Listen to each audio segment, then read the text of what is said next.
यशोदानन्दन व्रज जनरञ्जन जमुनातीरवनचारी यशोदानन्दन व्रज जनरञ्जन जमुनातीरवनचारी। अरे कॉपीराइट की इतनी दिक्कत नहीं है ना। अरे मेरे को चिलम की जरूरत नहीं होती ना, तुम लोग वही तो समझ नहीं रहे हो।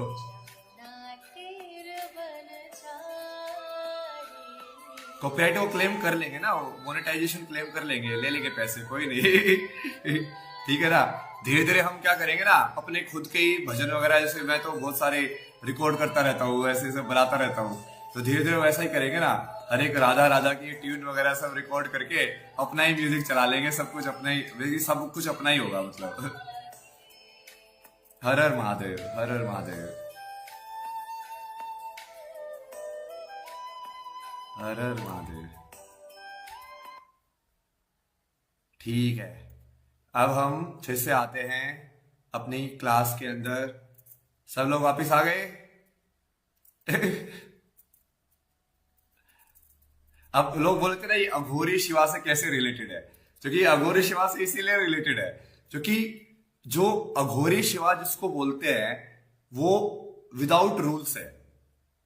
विदाउट रूल्स मतलब जिस चीज को डिफाइन ही नहीं किया जा सकता कि भाई अब वो क्या करेगा, अब वो इस सिचुएशन के अंदर ये करेगा कि सिचुएशन के अंदर वो करेगा, कि क्या वो इस चीज से बंधा हुआ है कि क्या वो उस चीज से बंधा हुआ है।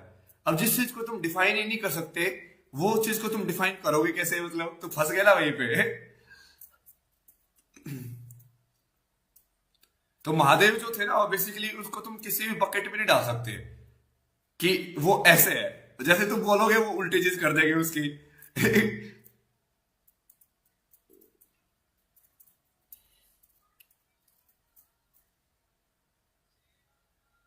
भजन बहुत अच्छा है। हाँ, ये बहुत सारे अच्छे अच्छे भजन है। नहीं, डिस्कॉर्ड आ जाओ। डिस्कॉर्ड आके क्या करेंगे, अभी थोड़ा इसको डिस्कस करते हैं ना धीरे धीरे। अभी इस चीज को पूरा मैं तुमको कॉन्क्रीट, तुमको होना चाहिए इस चीज की पूरी समझ। को सॉन्ग बंद करो, कॉपीराइट आ जाएगा। सॉन्ग बंद कर तो दिया, अभी भी तुमको सुनाई दे रहा है? हाँ, कॉपीराइट आने दो, कोई नहीं, कॉपीराइट आने में कोई दिक्कत नहीं है ना। अपने ही लोग हैं वो भी, जिन्होंने इतना बढ़िया भजन गाया है। अब उनको पैसे ऐसे मिलेंगे तो भी कोई दिक्कत नहीं है ना, मतलब मिलने दो उनको पैसे। ट्रू सन की अघोरी शिवा। हाँ, तो समझे। अब आज का टॉपिक अघोरी शिवा क्यों था। अब ये वाला चीज मैंने तुमको समझाने में इतना टाइम क्यों लगाया। क्योंकि ये वाली चीज तुमको समझनी पड़ेगी कि जिस चीज को तुम समझ गए वो कभी भगवान नहीं हो सकती। यदि तुम सही में सोच रहे हो कि तुमने शिवा को समझ लिया तो तुमने एक्चुअली शिवा को नहीं समझा है। वो लूप के अंदर है, वो फंसाने वाली चीज है। अघोर का मतलब ही वही होता है, जैसे दो चीज होती हैं, एक जो फॉर्म है एक जो फॉर्मलेस है। द्वैत के अंदर होती है ना सारी चीजें। एक सूर्य है, खाना खाएंगे ना अभी, एक बार थोड़ा आधे घंटे का इसको रिवीजन करके और फिर खाना खाएंगे, ठीक है। अभी बेसिकली अभी तक हमने जो सीखा है उसका पूरा रिवीजन करके, आज मेरा पेपर है, आशीर्वाद दे दो। आशीर्वाद दे दिया यार, जाओ जाओ, आशीर्वाद दे दिया। अघोर का मीनिंग क्या है, जिसका कोई घोर ना हो। जो घोरी ना हो। घोर का मीनिंग होता है रूल्स, अघोर का मीनिंग होता है without rules. Aghori Shiva is unexplainable. हाँ, और जो चीज सही में अनएक्सप्लेनेबल है उस चीज को कभी एक्सप्लेन नहीं किया जा सकता। ये तुमको अपने जहन में बिठाना पड़ेगा कि जैसे ही तुमने उसको एक्सप्लेन करने की कोशिश की वैसे ही तुम फंस गए। Aghori is equal to not bound. बिल्कुल, नॉट बाउंड हमने वही डिस्कस किया ना कि जो चीज अनलिमिटेड है, जो चीज विदाउट रूल्स है, जो चीज विदाउट टाइम है, जो चीज विदाउट डेफिनेशन है, वही चीज भगवान है। अब वो लोग बहुत सारी चीजें समझ नहीं पाते, वो सारे लोग ये सब चीजें, कि अब मान लो कि यदि ऐसे सत्व खाना भगवान है तो अब तो शिवा तो जैसे हड्डी भी खाते थे, ये सब भी करते थे, शमशान में भी रहते थे। अब यदि वो वाली चीज करना भगवान है तो अब शिवा तो उसका उल्टा भी करते थे। क्योंकि शिव के अंदर तुमको देखोगे ना तो कॉन्ट्राडिक्शन ही कॉन्ट्राडिक्शन है। कि सबसे बड़े सन्यासी भी वही है, सबसे बड़े गृहस्थ भी वही है, कि घोर भी वही है और अघोर भी वही है।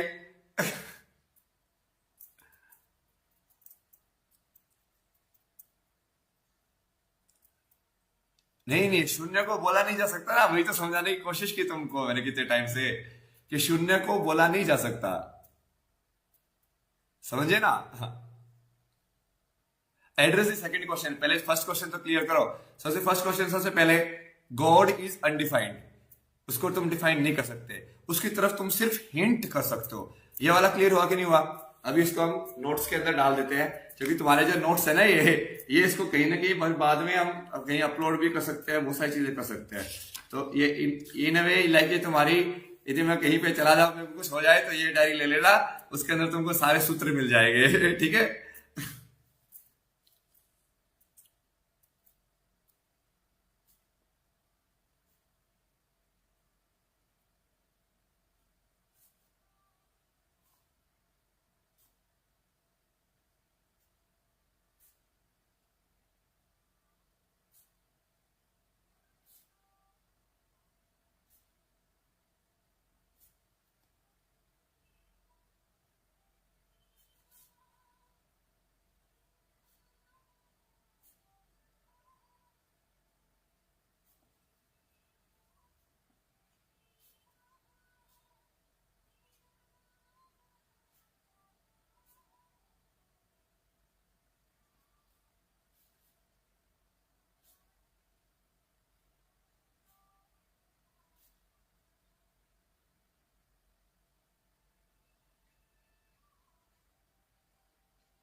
अब मेरे को तुम्हारे जो हिंट की जो डेफिनेशन थी ना, अब वो बताते जाओ, उसको नोट करते जाएंगे।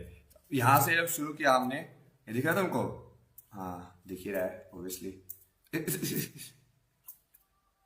अरे कैसे बोलूं मैं इसका, ऐसे ऐसे, ये उल्टा पुल्टा होता है कैमरे के अंदर, लेफ्ट राइट हो जाता है, लाइट लेफ्ट हो जाता है भाई। ये so God is undefined, it can not be defined by any way human mind can conceive. यहां तक समझ में आया? It can only be hinted. Hint करने का एक तरीका क्या है? A is equal to A. Hint करने के दूसरे तरीके क्या है? अनंत। हिंट करने के और तरीके क्या हो सकते हैं? जो तुमने बोला कि वो ओमनी पोटेंट है, वो ओमनी प्रेजेंट है, ठीक है। अब हिंट करने के और भी तरीके जो हमने डिस्कस किए थे, और तुम वो सारी जो डेफिनेशन है ना, वो एक बार फिर से हिंट करने के तरीके। अब तुम्हें ये समझा कि हम जो भी चीज डिस्कस कर सकते हैं वो सिर्फ हिंट करने के तरीके में डिस्कस कर सकते हैं, राइट? हाँ, यस सर, डन। अब हिंट करने के अब तरीके डिस्कस कर लेते हैं कि उस चीज की तरफ हिंट कितने तरीके से किया जा सकता है, क्योंकि वही चीज डिस्कस हो सकती है, उस चीज को डिस्कस नहीं कर सकते। ये क्लियर? तुमसे कल कोई पूछे कि भगवान क्या है, तो बोल देना भाई भगवान वो है जिसको तू नहीं समझ सकता। भगवान वो है जिसको मैं नहीं बता सकता, वो भगवान है। लेकिन हम उसकी तरफ हिंट कर सकते हैं कि वो इस फॉर्म में है, जैसे God is equal to God, A is equal to A की फॉर्म में है, ठीक है। ऑल प्रिवेडिंग है, ठीक है। ऑल प्रिवेडिंग तो आ गया ना ये ओमनी प्रेजेंट के अंदर।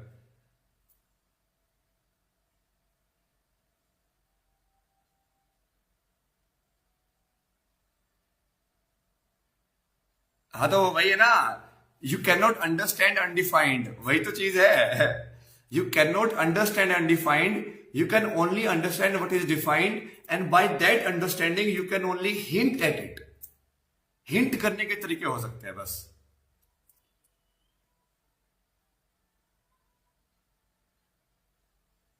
God is equal to god तो लिख दिया आपने, डुअल और नॉन डुअल नहीं, उसको नॉन, या उसको वैसे बोलेंगे ना, अल्टीमेट या एब्सोल्यूट विटनेस, वो भी लिख सकते हैं ना, एब्सोल्यूट विटनेस, मतलब जो हर चीज का विटनेस है, ठीक है। ये एक और डेफिनेशन हो गई, और ये हिंट करने की डेफिनेशन है, ये हमेशा याद रखना, ये गॉड की डेफिनेशन नहीं है, क्योंकि गॉड वो है जो अनडिफाइंड है। तो हम सिर्फ हिंट करने के तरीके बता सकते हैं तुमको कि हाँ देखो, हिंट्स आर इनफाइनाइट, हाँ बढ़िया बढ़िया दोनों को तुम यार। कैन ही बी विटनेस, नहीं, गॉड को विटनेस मतलब सिर्फ गॉड ही कर सकता है। मतलब वो भी देखेंगे कि क्या ह्यूमन के अंदर भी गॉड है, तो हम उसको कैसे विटनेस करें, वो सब आगे वाले लेक्चर्स के अंदर धीरे धीरे करेंगे। पहले ये क्वेश्चन क्लियर करो, क्योंकि अब इसके बाद क्या करेंगे ना, हम ये गॉड वाले सवाल के ऊपर डिस्कशन नहीं करेंगे, क्योंकि वो अनडिफाइंड है। उसके ऊपर कितना भी डिस्कशन कर लो कोई फायदा तो है नहीं उसके ऊपर। तो अटल सत्य को कभी कोई डिस्कशन नहीं किया जा सकता। तो हम जो उसके नीचे वाले जो सत्य है ना, अर्ध सत्य है, जो अब जो शिव का सत्य है, विष्णु का सत्य है, ब्रह्मा का सत्य है, अब उसके बारे में हम बात कर सकते हैं, तो उसके बारे में बात करेंगे। हाँ, God is everything nothing and something, ठीक है, ये भी लिख दिया। Everything nothing and something.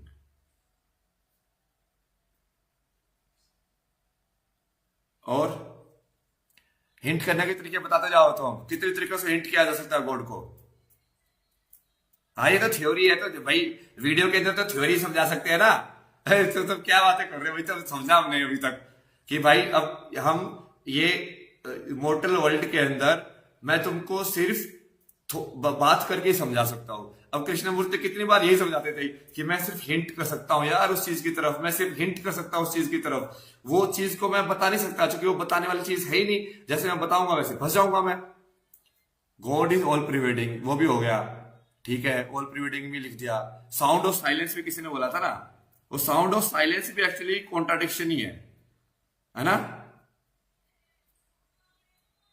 तो जो कॉन्ट्राडिक्शंस के अंदर एग्जिस्ट करता हो वो भी लिख सकते हैं हम।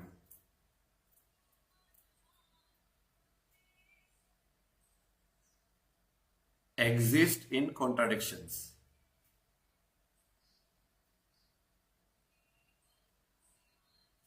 और बताओ तरीके।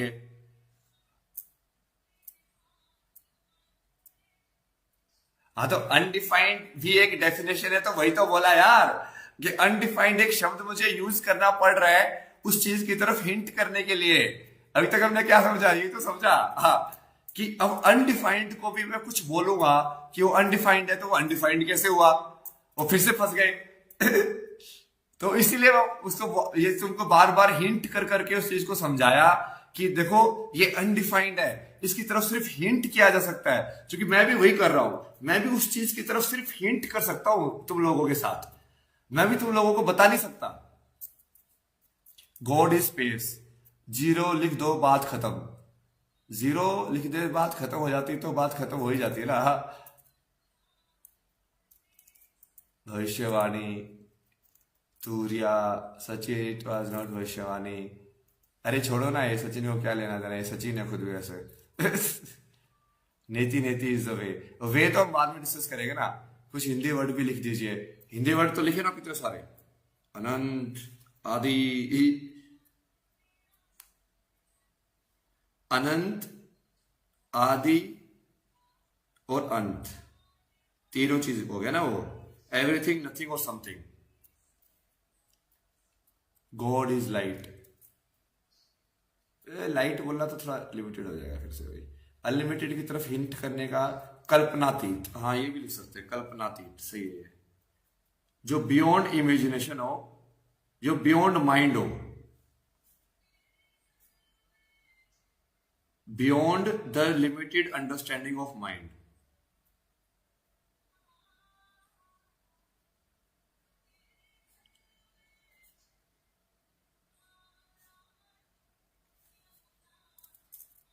Manifest into energy and matter causing the energy matter interplay.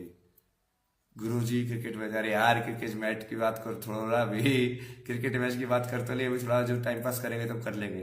Consciousness is equal to God, हाँ वो लिख दिया ना, ultimate witness, absolute witness, God is equal to one by infinite. कालातीत, कालातीत भी लिख सकते हैं, beyond space and time. Beyond space and time को लिखने का दूसरा तरीका यही है कि बियॉन्ड माइंड, क्योंकि स्पेस एंड टाइम तुम्हारा माइंड ही इन्विजन करता है, स्पेस एंड टाइम तुम्हारे माइंड के अंदर क्रिएट हुआ ना, तो बियॉन्ड स्पेस एंड टाइम या beyond the understanding of mind same ही है, उसका ये भी लिख देते हैं बियॉन्ड स्पेस एंड टाइम, या उसको वो भी बोल सकते हैं बियॉन्ड थॉट, एक ही बात है वो तीनों की तीनों चीजें। तब ठीक है, इतने सारे हो गई डेफिनेशन। अब ये तुम देख लो डेफिनेशन सारी सही है कि नहीं है। First, God is equal to A is equal to A, ठीक है, ये मैथमेटिकल डेफिनेशन हो गई। ये देखिए सब हिंट करने की डेफिनेशन है, ये हमेशा समझना, ठीक है। गॉड इज अनंत, और अनंत किस चीज में बना हुआ है? अनंत मतलब एवरीथिंग हो गया, इन्फिनिटी हो गया, और आदि क्या हुआ? जीरो। जीरो अंत हो गया, और आदि क्या हुआ? स्टार्टिंग पॉइंट हो गया। हाँ, मतलब वो वन मान लो उसको। फिर अनंत इन्फिनिटी हो गया, तो आदि वन हो गया, और अंत जो है वो जीरो हो गया। अब कैसे भी देख सकते हो उसको, उल्टा पुल्टा भी देख सकते हो ऐसे। फिर बाद में ये जो ओमनी वाली जो डेफिनेशन होती है कि God is omniscient, God is omnipotent, God is omni this omni that, ये संकेत मात्र है। हाँ, ये रश्मि जी ने बिल्कुल सही पकड़ा, ये सिर्फ संकेत मात्र है, क्योंकि जो चीज समझा नहीं जा सकती उसको सिर्फ संकेत किया जा सकता है। अब फिर उसके बाद हमने क्या definition? God is the absolute witness, मतलब जो हर चीज को विटनेस कर रहा है, उस चीज को कोई विटनेस नहीं कर सकता है।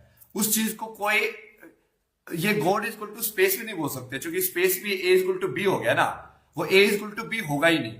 अब ये A is equal to A वाला जो फॉर्मूला है ना, मैथमेटिक्स वाला जो फॉर्मूला है, उससे तुम हर एक डेफिनेशन को वेरीफाई कर सकते हो कि क्या ये गॉड की डेफिनेशन है, कि God is equal to God ही होना चाहिए। है गॉड को यदि तुमने किसी भी डेफिनेशन में बांधा तो वो इनफाइनाइट नहीं रहेगा, ठीक है। अब उसको हिंट करने के जो तरीके हैं वो हम देख रहे हैं।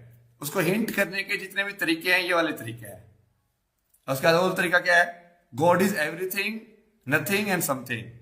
एक और बंदे ने बोला था God is the sound of silence. वो साउंड ऑफ साइलेंस से हमने क्या अज्यूम किया कि गॉड एक्चुअली वो है जो कॉन्ट्राडिक्शन में एग्जिस्ट करता है, ठीक है। अब यहां पे सेकेंड वाला आया एग्जिस्ट इन कॉन्ट्राडिक्शंस, ठीक है। फिर उसने वहां पे किसी और ने बोला कल्पनातीत। कल्पनातीत भी वही चीज है कि जो कल्पना से परे हो, मतलब जो इमेजिनेशन से परे हो, मतलब जो माइंड से परे हो, क्योंकि इमेजिनेशन और माइंड काम ही स्पेस टाइम के अंदर करता है, ठीक है। तो beyond the understanding of mind, उसको ऐसे भी लिखा जा सकता है कि बियॉन्ड स्पेस एंड टाइम, उसको ऐसे भी लिखा जा सकता है बियॉन्ड थॉट। तो जो चीज बियॉन्ड थॉट है वो तो कभी भी तुम सोच के लिख नहीं सकते ना, और क्लियर है कि नहीं है? जो चीज बियॉन्ड थॉट है, क्या तुम उसको सोच के यहाँ पे लिख सकते हो? जो चीज बियॉन्ड वर्ड्स है, क्या तुम उसको वर्ड्स में डिस्क्राइब कर सकते हो? नहीं कर सकते। अब ये सब हिंट करने के तरीके हैं। तो जितने भी तरीके किसी ने भी जो गॉड की डेफिनेशन दी है, वो सब उसके हिंट करने के तरीके हैं, ठीक है। यहां तक क्लियर? अकल्पनीय भी बोल सकते हैं, बहुत बढ़िया। अब यहां इसके ये बहुत, चूंकि ये वाला टॉपिक एक बार खत्म हो जाए ना, तो हम कभी गॉड की डेफिनेशन पे बात नहीं करेंगे, क्योंकि हम बात जो कर ही नहीं सकते उसके बारे में। उसके बारे में बात करना मतलब टाइम वेस्ट करना है। तो किसी ने मेरी बुक पढ़ी है, मेरे बुक के अंदर पहला वाला पेज यही है, पहला जो चैप्टर है वो यही है कि यदि तुम कुछ ऐसी चीज को ढूंढ रहे हो ना जो बियॉन्ड वर्ड्स हो, तो ये बुक पढ़ना बंद कर दो अभी के अभी, क्योंकि मैं तो वर्ड्स ही बता सकता हूं तुमको। तो समझे उस चीज का कि पहला चैप्टर मैंने वैसा क्यों लिखा उसके अंदर, क्योंकि उस चीज को समझ आना मैं कि मैं तुमको शब्दों में बोल बोल के बार बार शब्दों में तो घुसा रहा हूं, तो वो अनलिमिटेड नहीं हो सकते कभी भी, वो लिमिटेड ही होगी। बियॉन्ड एक्सप्लेनेशन है वो, बिल्कुल beyond explanation, beyond definition, beyond explanation. Done, ठीक है। यहां तक हम बोल देंगे कि अब तुम लोगों को बेसिक चीज तो जितना चीज अंडरस्टैंडिंग के अंदर आ सकती है उतनी आ गई है। अब अनुभव के अंदर कैसे आएगी वो हम देखेंगे धीरे धीरे, ठीक है। अभी कल की वर्ल्ड के और भी धीरे धीरे एपिसोड जाते जाएंगे। अभी हम इसको खत्म करेंगे अघोरी शिवा से, ठीक है।